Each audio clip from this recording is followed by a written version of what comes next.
I think the opportunity to evolve the skills of the workplace employees, that is eternal challenge, because if you want to do better, you have to make sure that everybody, not just one or two people, everybody in the organization begins to perform at a higher level.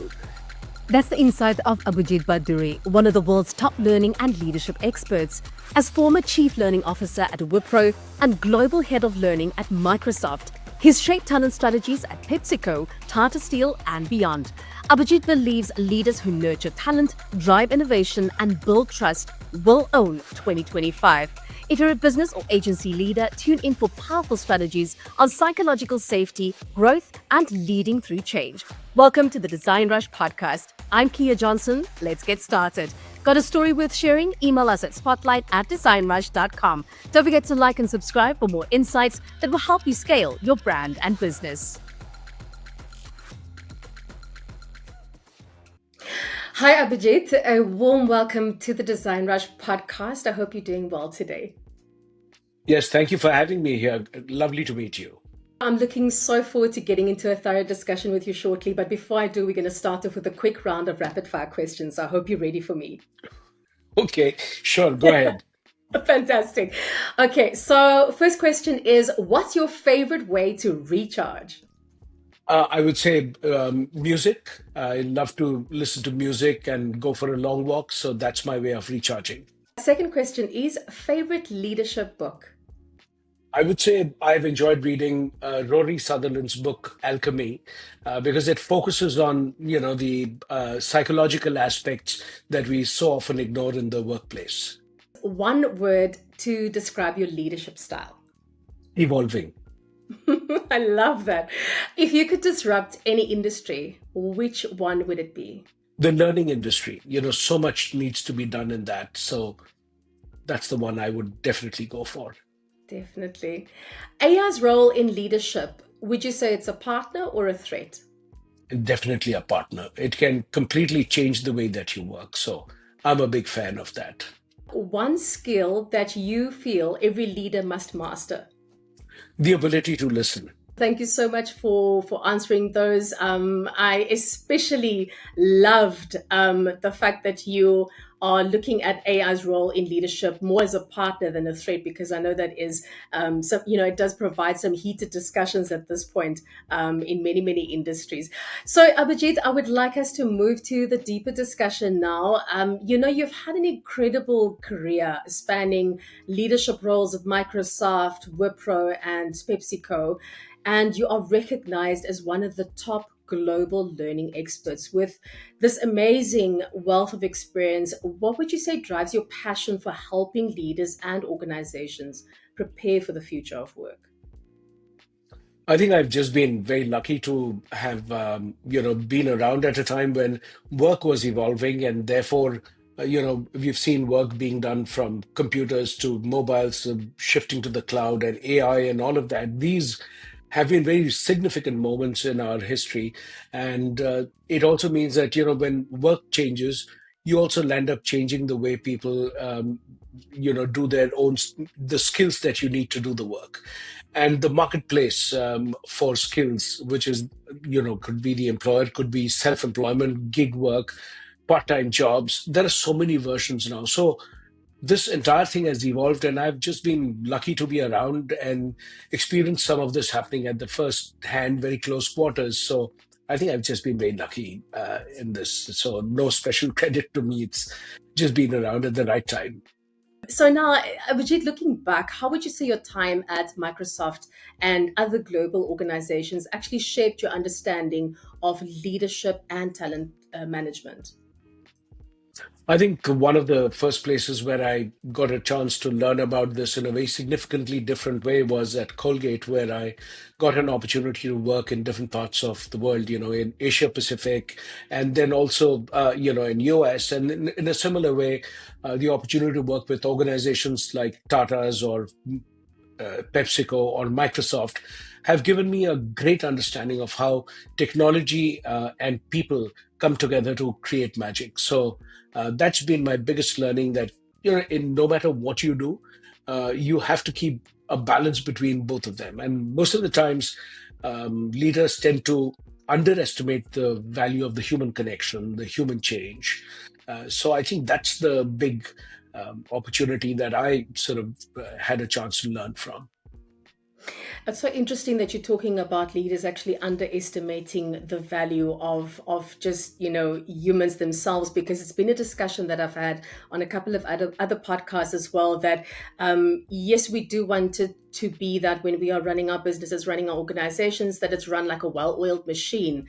But at the end of the day, you have staff who are human beings who you need to nurture, you need to, care for, in a sense. And I don't mean care for that to go overboard and become heavy personalized, but just in terms of the bigger picture, to always be nurturing that all the time. So I think it's a very important thing and a very important key factor of being an effective leader. In essence, if you want to see your business grow, if you want to see your organization reach greater heights, it's very important that you see that.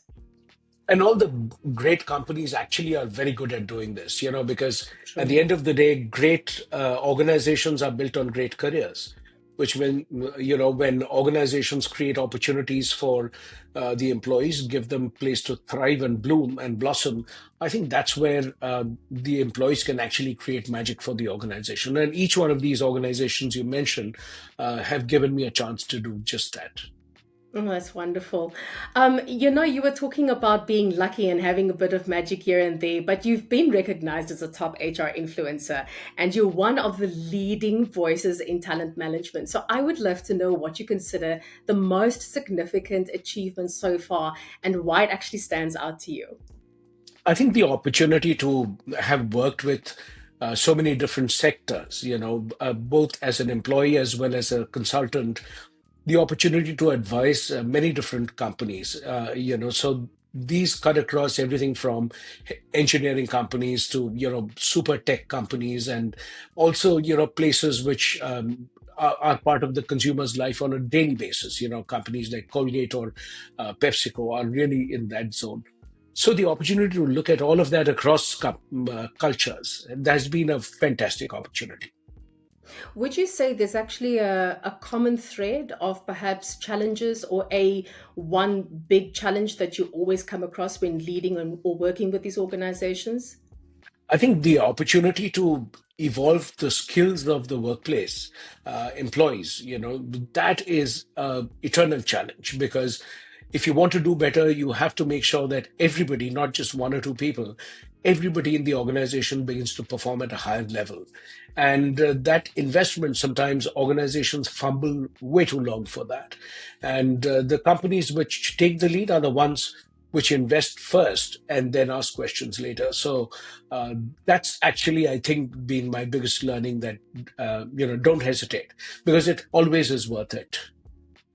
It's so interesting that you're talking about that. We've actually had a guest, Amy Sobieski. She's a top fund wealth manager, and she basically goes around trying to assist people in creating wealth for themselves. And one of the things she talks about is risk taking and intuition and trusting that and going with your gut. So it's absolutely fascinating that you are also mentioning that as well, because I think without that risk taking, you're never going to know if you can achieve those things, if you can change something, if it's going to be for the better, because I guess it is a trial and error, right, that you're going through in terms of all these processes. Like you said, you're evolving all the time. And that, organizations have to take a risk, and so do individuals. I mean, when people are trying out something new at the workplace, they are taking a risk. So I think the organizations where people are able to take those risks and hit the big bets is where there is psychological safety, so that even if they fail a couple of times, there's an opportunity to pick themselves up and continue the quest. So organizations that let you do that are the ones which are actually the winners in the marketplace. Loving that. Vijit, in your time at Microsoft and Wipro, you've had to manage talent during some of the most transformative periods in the tech industry. I want to know from you what strategies or approaches proved most effective for you when you were actually navigating those changes, and how did you ensure that the talent actually remained aligned with the organization's evolving goals? So I think one of the places where organizations, when they are driving these changes, is that they underestimate the value of change management. So they don't really invest enough in change management and communicating why that change is going to happen. What does it do for your role? What are the opportunities? What happens if this role goes away? And to sort of calm the people, because everybody really starts to get apprehensive when they don't have a view of the future. So I mentioned one of my favorite books being Alchemy by Rory Sutherland. I mean, one of the things he talks about is that people hate not knowing what's going to happen, and they would rather be told bad news ahead of time rather than to just wait in uncertainty. Uncertainty is really something that destroys trust. So, organizations which do it well are the ones which really build the opportunities for people to try out multiple things and provide many different kinds of pathways. So, careers are an evolving process, and our definitions of career have evolved over time. I mean, so we used to have a time when there was only one definition for career, which is you joined an industry and you retired from there. Learn, earn, and retire. And then you have a scenario where that's career 1.0. Career 2.0 is where people manage a side gig, and 34% of people in US, for example, manage a side gig. They are fully employed, but they are also doing something on the side, the side hustle.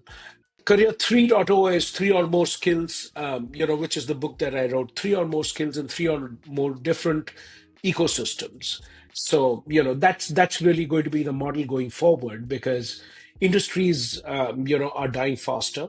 Human beings are living longer, and this half-life of a skill has dropped to 2.5, 3 years. So even if you want to stay in the same organization, the organization is not going to be there, and chances are that your role will also evolve. So you have to keep evolving with it. You were chatting about change management itself. With regards to organizations and just them being completely and totally proactive in that approach, are there perhaps some steps that you can share with us? Like, as in, I'm an organization, I need to make sure that I'm doing this. So, step one is, I need to start doing this. Step two is, I need to start doing that. Are you able to maybe expand on that a bit for us? Yeah, I think, the first thing is that when people, the business leaders are drawing up the business strategy for the year or the next couple of years, they have some kind of a rough draft. It's think about it like a rough pencil sketch of what the business is going to look like. And some of it will change, but roughly you know what it's going to be like. At the same time, I think the opportunity missed is that people should then sit back and have the following discussion: that what are the skills that we will need, which we don't necessarily have, and what are the skills that we have that are going to become redundant. So when you do that, people have a great view. They understand that in this particular role, I was using so and so skill, but now I need to learn a new kind of language of coding, or I need to learn a different form of digital marketing, or whatever your role is all about. Or in HR, to understand data analytics, or in talent management. How does that work? If you keep learning the skills that are needed to keep the business going, to have that as a sort of one discussion, I think people then start to become very aware that what do they need to do and how quickly they need to change that. But business leaders very often wait for too much of certainty before they say that, well, I'm definitely sure this is going to happen, by which time it's too late. And it erodes trust. So the fastest way to build trust is to keep that conversation going in real time. I mean, the landscape has shifted quite considerably. Some of the sort of things that you were mentioning right now, in terms of like learning the skills, your data analytics. Would you say that these are the skills that today's leaders must actually focus on and really hone in on in developing their teams to thrive in now a very digital first world? Well, in the last book that I wrote, Career 3.0, I talk about 6 skills that people must need build in order to succeed in this economy. One is the ability to learn and pick up different subjects without being formally taught. So can you learn something you have not been actually taught in school or college or in a formal course? You pick up through conversations, you pick up through reading, you pick up from multiple sources. The second skill is once you learn a skill, are you able to know it so well that you can teach somebody else by simplifying it? Because that requires very high degree of knowledge, that you really are able to simplify, use your own examples, change the examples to suit the audience, etc. The third is, how do you improve your teaching skills by being a better storyteller? Because are you able to make things more interesting and relevant? So great storytellers are always able to do that. So that's your third skill. The fourth skill is, how do you become a strong personal brand? Um, and then the fifth skill is that you have the ability to navigate multiple ecosystems. So for example, when I said people have two different side gigs, then it means they are navigating different ecosystems. So if I'm in talent management in one company, and I also, I'm very fond of cooking and I have a cooking show. And maybe I have a business of, teaching people how to play the guitar. There are three different kinds of skills that I have. To be able to do that, that requires a different, mindset altogether. So navigate different ecosystems.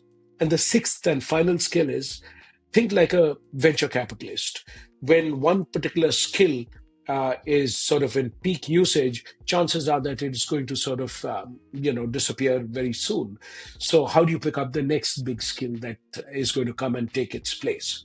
So you juggle your portfolio much like, people juggle their stocks portfolio, something like that. How do you juggle your skills like that? So that's, I think, the six skills. You were talking about side gigs, and I actually want to just pick your brain a little bit on this. Reason being that as you mentioned now, the world is changing and people are now doing this, lots of side hustles on the side. Would you consider these sort of side gigs a threat, or is it possibly an outlet that organizations should just allow their staff to do? Or do you think it's something that should be tapered down? I'm not saying it in a controlling sense in terms of the organization controlling each and every aspect of what you do. Just, is this something that could perhaps draw away focus, from your team? What would you say to that? Yeah. I think, every skill that you build actually enriches you in multiple ways. So for example, somebody who is in talent management and, okay, let me speak first person. I used to be very fond of writing. Even as a kid, while growing up, I used to love doing that. I used to love drawing.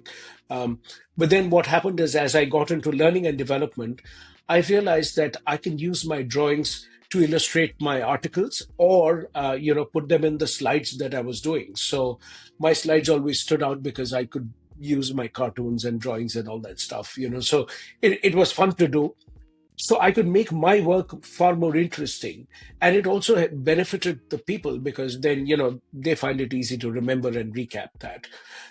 So the skills now, my employers were not involved in my writing skills or my drawing skills, neither did they sort of feel threatened about it, but the value of that actually came back to the organization.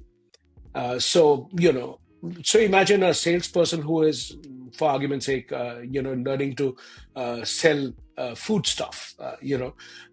Now you might say that's a side gig and it's distracting the person.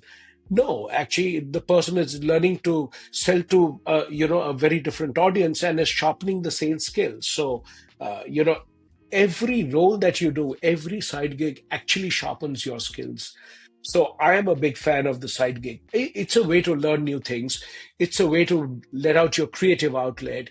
It's a way to sometimes think of creating your own possibilities in future. Because as I said, the organizations are going to die out, and they will have changes in the business models. So you should be prepared to manage it yourself. So I don't think there's anything bad with it.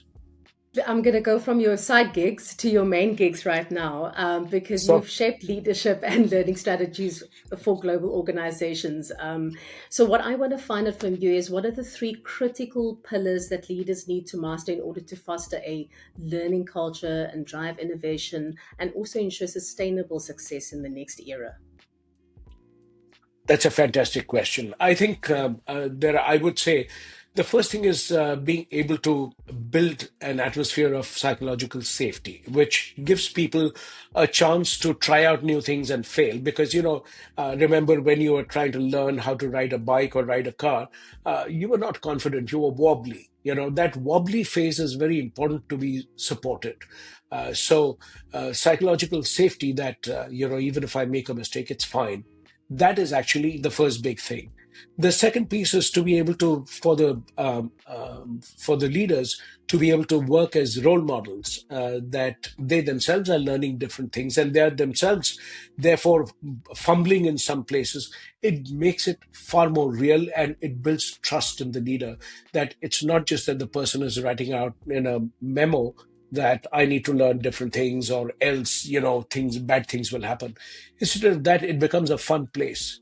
And the third element, which is a rarity, but I've seen great leaders do it, is that they are able to build so much of fun in the workplace that it people actually look forward to coming into office, because it's fun, it's like play, and everybody is doing their own work. They are enjoying what they do, they love what they do, and it's almost like play. It's rejuvenating. So the third one is a very rare skill, but I wish more leaders learn to do that, to make work look like play.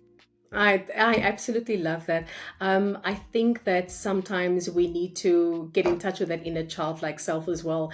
And if you're able to cultivate that, you actually start giving, it's in essence almost like the outlet that I was speaking to earlier.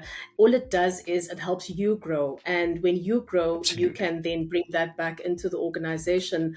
So it's a win win for everyone.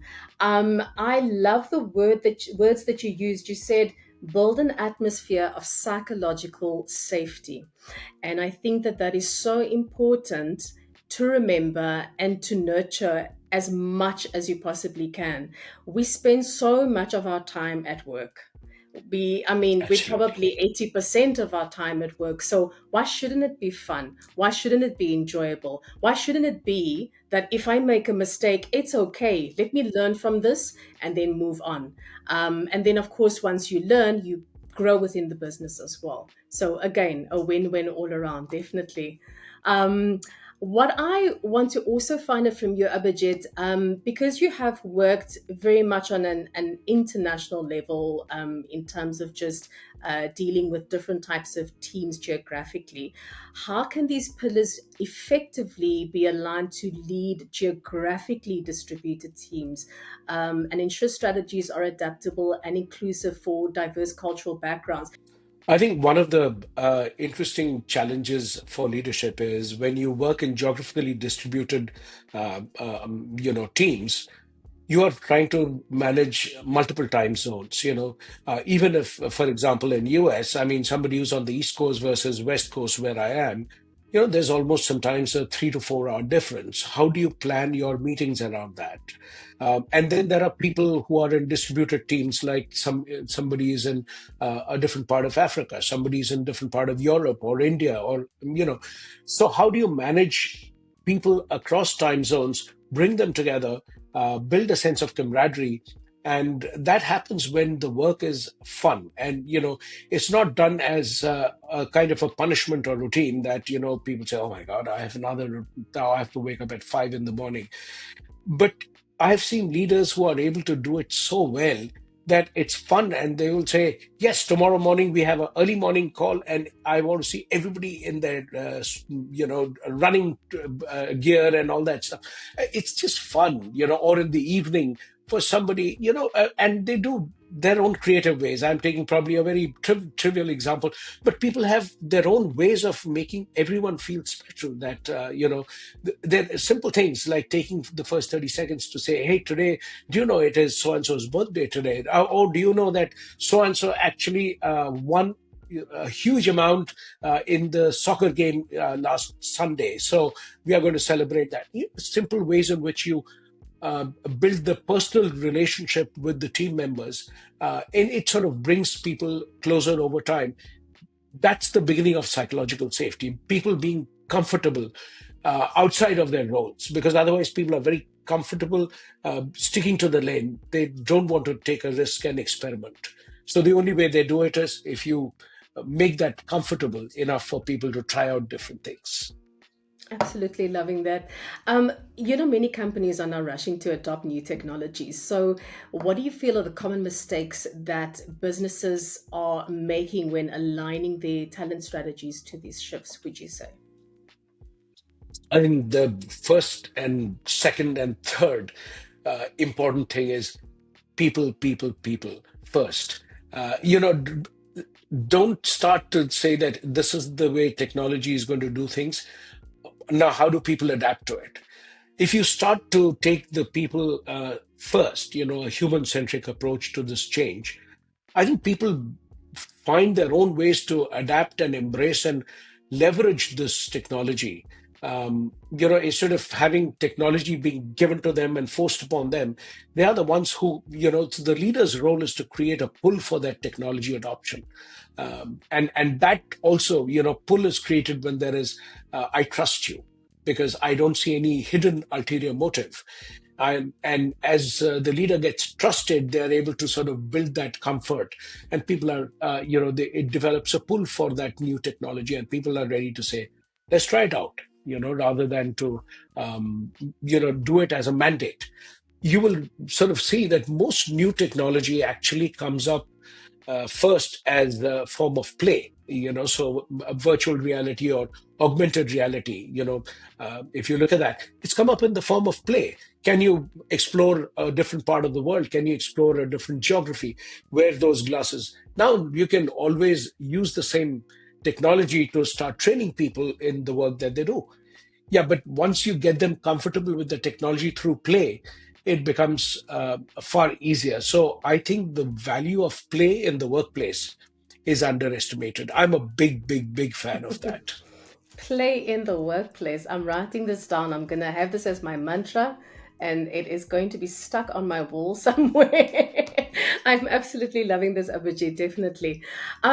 We can't really talk about new technology adoption without touching on artificial intelligence. So my next question is, as AI continues to reshape the way that businesses are operating, there is a growing risk that leaders may start to adopt a more robotic, impersonal approach with their teams, relying too heavily on automation and digital tools to manage people.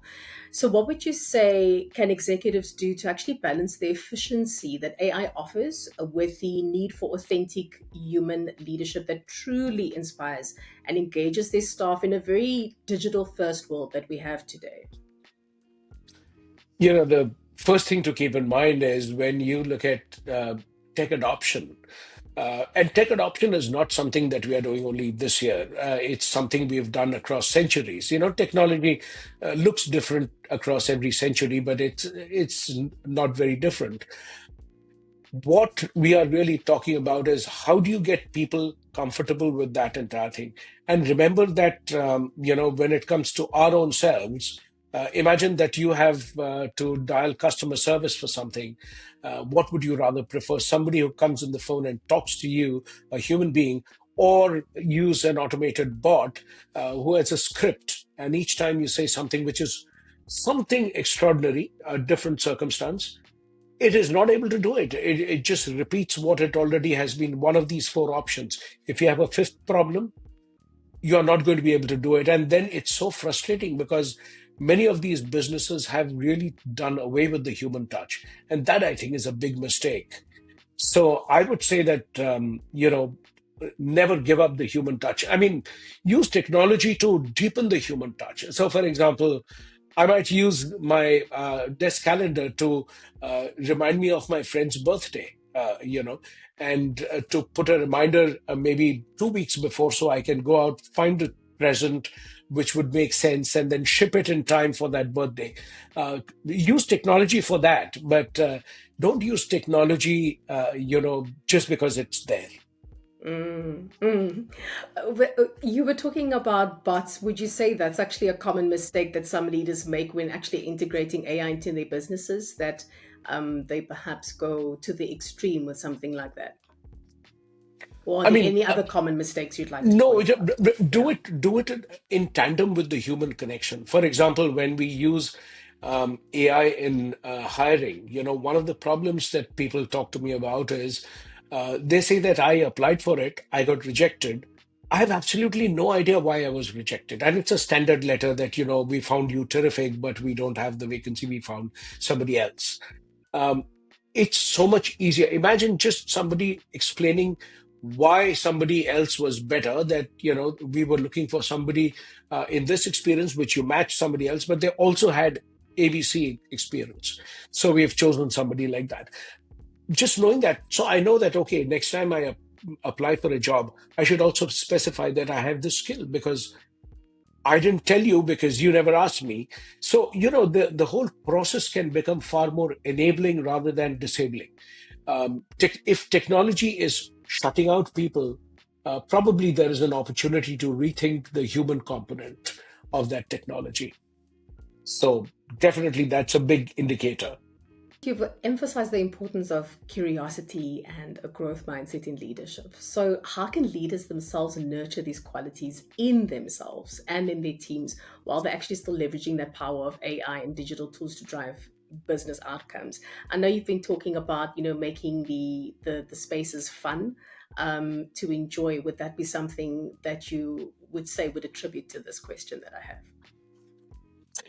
So, when leaders are looking at bringing in technology or bringing in anything, any kind of a change, if they become the role models by learning something from the younger, people in the organization, then that is a very powerful signal, because I've been in organizations where the leader has worked with somebody much younger to pick up a new kind of technology, whatever that technology was at that point of time, and that really tells others that it's okay to ask somebody younger that, I don't really know this, can you explain to me how that works?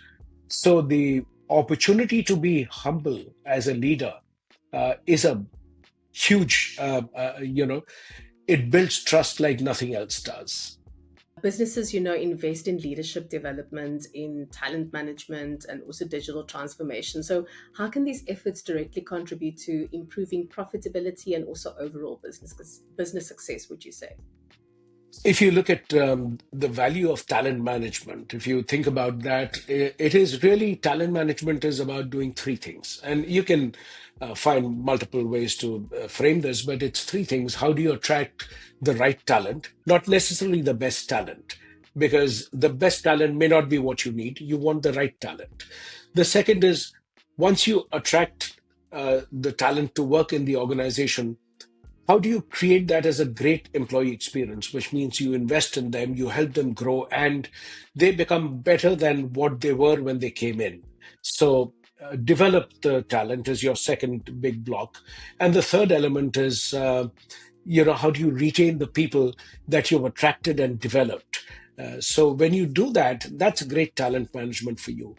If you are able to, prevent your top talent from leaving, that is itself a huge sort of impact on the bottom line, not just in terms of cost saved, but these are the people who can actually then help the business grow and build competitive advantage.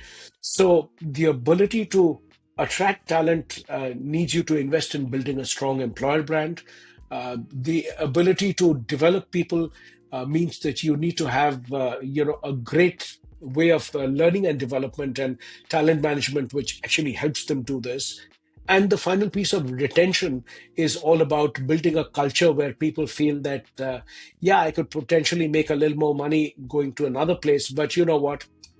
I cannot get this culture back. And that's probably the least leverage aspect of talent management. That, a great culture is the best reason why, people will come back. I was talking to the CEO of a company today called Zing HR, and he was saying that one of the best things that has happened is that, almost, a large percentage of the people who've left, gone to places which have paid them more, they've actually taken a pay cut and come back to work in the same place. And the single reason that people say is, this culture was priceless. I've really enjoyed doing this.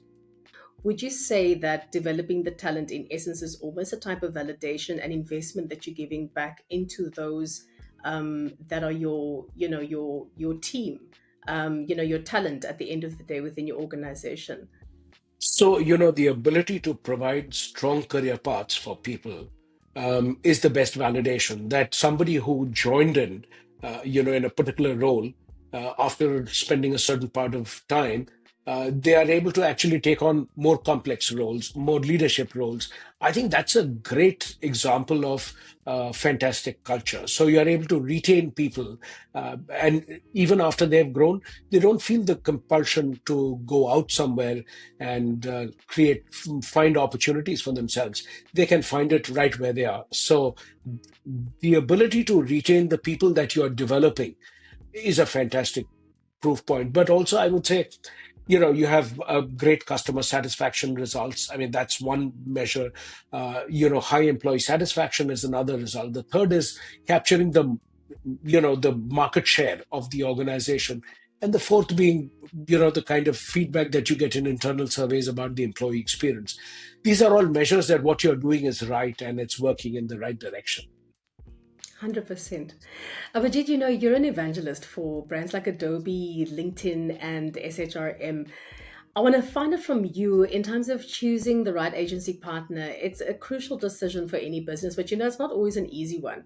And there's so many options available. So it can actually be quite challenging for businesses to know which agencies truly align with their needs and with their values. So, given your experience actually working with global organizations and leading large scale transformations, you've likely seen firsthand the impact that the right agency partner can actually have on an organization's success. So, what I would like to find out is what is your best advice for businesses when choosing the right agency partner? I think one of the first places where I started working as an evangelist was Adobe. And the philosophy was that, we look at an influencer or an agency with exactly the same kind of rigor as we do when we hire people. And which was like so true that they will sort of watch the person's work, they will follow the person's postings over a span of time, then they bring them in for little small short gigs, and then only sort of do a formal long-term engagement as a paid influencer, uh, because they see that if you have the right fit with the agency, it ensures that you don't have to keep briefing them about the brand voice. You don't have to tell them, hey, listen, don't say this, don't do this, put it like this instead. They are pretty much an extension of the way that you think. So the alignment with the values, and making sure that you have a great trusting relationship with each other. That's very important because uh, agencies which are sort of treated like, oh, I'm going to sort of put such a tight contract around you that you can't do anything. It's a one-sided contract. It doesn't work because at the end of the day, you built great relationships where the relationship is built on trust, not just the contract. So people go above and beyond, and I've seen that happen in all the places where I worked. People go above and beyond. The moment you say that, this is your work and it matters as much to me, it's a two-way relationship. The organization helps build my brand and I help to build the organization's brand. So it's always done together. It's two sides of the same coin. Otherwise it's extractive and it doesn't work very well. Well, you're talking about it being important to have a good relationship. So I would then think that that is the most important thing that you should be looking out for. What would you say are things that you should avoid when going down this path? I think, not trusting the agency that you're working with is not right because at the end of the day, the more freedom you give them, the more you talk to each other, they understand you much the same way, that you onboard a new hire. I would say onboard the agency, give them time to observe how you work, show them different samples, show them what has worked, what has not worked, both. So people have a great idea about this. And also, in the initial phases, if the people fumble just a little bit, it's okay. All of us, wobble just a little bit in the early days. Being comfortable with that, saying, don't worry about it, we'll fix it, is so reassuring to the agency. And they just then go out of the way, and all it's a human tendency. If you've sort of supported me when I fumbled, people feel morally obligated to give back more and sort of make up for it. So it's a just a great way of building working relationships, whether you are inside the organization or whether you are part of the agency. The same rule holds for both.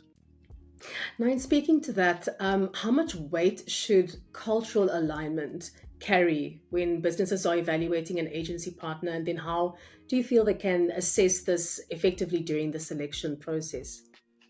Whether you are hiring an employee, whether you're hiring an agency, put the same amount of rigor. Make sure that you're looking at, what would you do in such a situation when, and then you watch for the person's response to that, and tell me a time when something like this happened. What did you do? Tell me a time when you took a risk and your client didn't like it. What was that, and how did you handle that?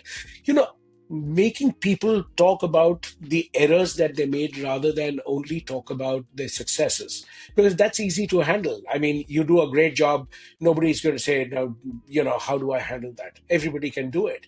But it's, when you fumble, how do you handle that? Both sides. At a time when I may have had some disappointment with, the client that I was working with, happens. But how do you address that? That makes all the difference. So this ongoing communication and building trust is probably one of the most powerful ways in which, the agency partnership and the client partnership can thrive. So you would then say that this is actually then the key indicators that would suggest that an agency is a good fit beyond just the services that they offer, right? Totally, totally. Do the people, what is their response? How do they talk about each other when the other is not in the room? How does the client talk about the agency? Do they talk about them in a positive way? And does the agency talk about the client in a positive way when the client is not in the room and there's no way that this word will get out? That is the acid test that, they say, oh, it's so much fun to work with this agency or this client. Then that's a very powerful relationship. I want to move my question to something else right now. Given the current climate with some companies reducing their DEI efforts, what are the potential long term impacts on organizational performance and employee morale? Do you think? One of the ways to think about diversity is that diversity is a business initiative. And the way I think about it is, if your client base is not mirrored inside the organization, then it's probably time to think about diversifying the employee base. That's the design principle I would use. So if you have a client base which looks and speaks and behaves in a completely different way, chances are that you do not know what they are looking for, and they may accept partly what you are offering, but it's a far better way to work by mirroring the client percentages, the base, inside the organization. To me, it's less about diversity. It's absolutely a strong business case to be able to do that. So I would sort of really look at it from that lens. Considering the rollback of DEI initiatives in some major corporations, how can businesses then measure the real impact of their DEI efforts to ensure that they're making a meaningful difference? I think where it's being done in a fair and just manner, people actually support it.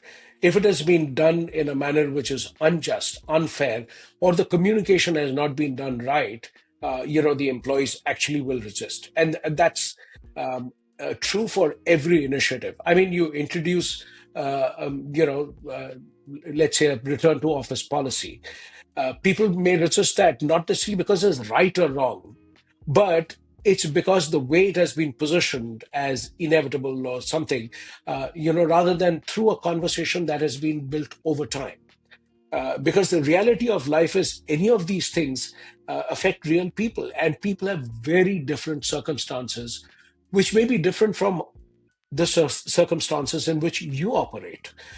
So when you look at that, the only way to be sensitive to your employees' needs is to actually have that conversation and say, I would find it, let's say if somebody wants to have a return to office, and the employee says that there is a problem with that. What is the problem? And that may be really true, because some people have childcare responsibilities. A single mom is not going to be able to find, childcare if you call back people unplanned. Say, just telling somebody, can you come in tomorrow morning? It's very hard for the person to find childcare at short notice. Or let's say somebody has elder care at home requirement, they can't do this because they have to make arrangements. So anything that you are doing, a predictable schedule makes it easy for people. If I know that 15th of next month, I need to do this, people will be prepared. So I kind of, in some sense, I would say that I use the examination rule. The best teachers are the ones who will announce the examination and say, okay, next Monday you have this examination, there'll be a quiz, and it is going to be on these areas. So people come in prepared, which is also the objective. The objective is not to figure out, who got better grades, but has everybody learned what we are teaching? If you take that mindset and that approach, I think you'll end up doing a lot of things right. People people underestimate the value of communication. You were saying, what is one skill leaders should learn? To listen and communicate far more frequently than what they do. So, Would you say then that predictability and also preparation are actually strategies that leaders can employ to ensure that inclusivity remains a priority? Or is there some other strategies that you would like to expand on and share with us? no, I think these two are, important. But as you said, that the important piece is when people are comfortable speaking up something which is not acceptable or is not politically correct, to be able to state that. Because if the boss says that we all prefer A, are you comfortable saying I actually prefer M? Which is very different from what you have said. Because if everybody who is more senior, so which is one of the simple ways that you can address this is in a meeting. Usually, if you ask the uh, latest hire, the newest hire, or the most junior person in the room, hierarchy wise, if you sort of really have them come up with their ideas first, then they can speak their mind without, getting colored that, okay, everybody who's the CEO's direct report has said we need to choose A. Now, I don't want to be the only person who's suggesting something different. So I will say, yeah, even I think it's A. And therefore asking that, I hope everybody agrees. It's pointless because, of course, they will agree. But a better thing is to tell them when they don't have a view of what you are thinking. That's the real thing. And then, do they get chastised because they said something which is either not feasible or because something they haven't thought of, the leaders have not thought of? How do they respond to that? Say that, well, all of us said this. You are the only one who did not say this. Is it looked at as, so I'm glad that we have a different point of view. What made you say that? Tell me more about that. Now, somebody else on a different day is going to say, no, it's okay for us to speak. Reflecting on your experience with global companies operating in very diverse markets, what lessons would you say you've learned about fostering inclusivity across different cultures and geographies? I know you spoke on quite a few key points earlier. Do you have anything in terms of expanding on this that you can share with us? So I think being able to build local leadership, is a very strong way in which companies can build an inclusive culture where people find that movement of talent is both ways. People from the different geographies are all able to get a chance to work, where the leadership team is. More importantly, to have a distributed leadership team. This is something that we've experimented, and it always works well, that you have one leader in one geography, preferably from that geography. a local person, it always makes a difference, because then people know that regardless of what you look and talk like, you have a way forward in the organization. So I would think that that's a big way to develop regional leadership. It's a local leadership, regional leadership is a very important indicator of inclusion. So then building local leadership and having that distributed leadership team, these would obviously be lessons, I mean, that agencies and business can apply to obviously adopt this in terms of inclusive teams and campaigns, right? Sure.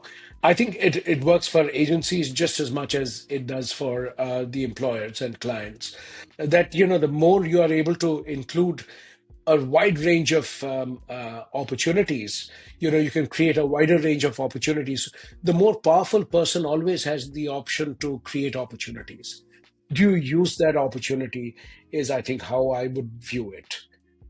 How do you make sure that it is created an opportunity for somebody who would not have had that chance otherwise. So much happening in talent, tech, and trust. What would you say is the one leadership principle that you believe is absolutely non-negotiable for success in 2025 and beyond?